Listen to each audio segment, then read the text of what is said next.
শিয়া এটা এমন একটি সম্প্রদায়, শিয়াদের পরিচয় জানার আগে শিয়া শব্দের অর্থ আমাদের জেনে নেওয়া দরকার। শিয়া শব্দটি বলতে মূলত দল, উপদল বা অনুসারীদের কোনো গোষ্ঠী এটা বোঝানো হয়।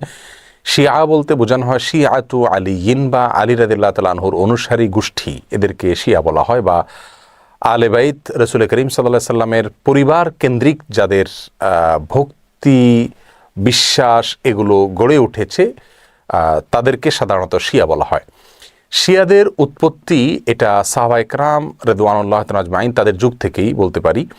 এবং শিয়াদের উৎপত্তির পেছনে যে লোকটি ছিল তার নাম হলো আবদুল্লাহ ইবনে সাবা। ইহুদি ছিল, পরবর্তীতে এসে মুসলিমদের বেশ ধারণ করে মুসলিমদের ক্ষতি সাধন করার জন্যই মূলত এই গ্রুপটির তারা আবিষ্কার করে। শিয়াদের সম্পর্কে আমাদের দেশের সাধারণ মুসলমানদের মধ্যে ধারণা খুবই কম।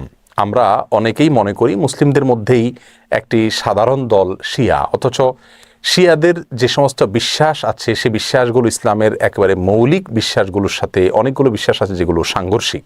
দিন প্রচারের স্বার্থে সবাই আলোর পথে চ্যানেলটি সাবস্ক্রাইব করুন। শিয়াদের ব্যাপারে আমাদের ধারণা কি হবে? তাদেরকে আমরা কাফের বলবো কিনা? উত্তর হলো, শিয়াদের মধ্যে যারা আয়েশা রাদিয়াল্লাহু তাআলার চরিত্র নিয়ে সন্দেহ করে, কোরআনের ব্যাপারে যাদের সন্দেহ রয়েছে এবং বিকৃতি সাধন করে থাকে, এবং কেউ কেউ আছে রাসূল করিম সাল্লাল্লাহু আলাইহি সাল্লামের রিসালাত নিয়েও সন্দেহ করে। তারা বলে যে জিবরিল ভুলে রাসূল করিম সাল্লাল্লাহু আলাইহি সাল্লামের কাছে রিসালাত নিয়ে আসছিল মূলত আলী রাদিয়াল্লাহু তাআলার কাছে। এরকম আর অনেকগুলো বিশ্বাস লালন করে। এই সম্প্রদায়গুলোকে বা এইরকম বিশ্বাস লালনকারীদেরকে আমরা মুসলিম মনে করতে পারি না। তবে হ্যাঁ, তাদের মধ্যে অনেকগুলো গ্রুপ আছে যাদেরকে সরাসরি কাফের বলা যায় না।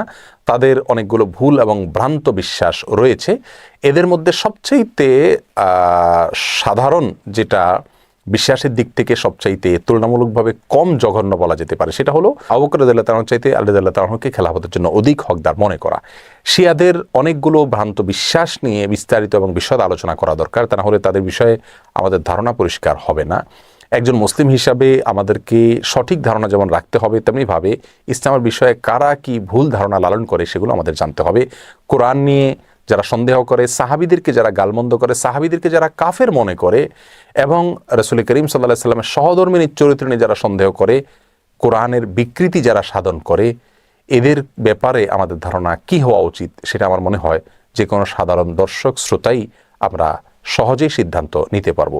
আল্লাহ তাআলা আমাদের সকলকে সঠিকটা বুঝার তৌফিক দান করুন।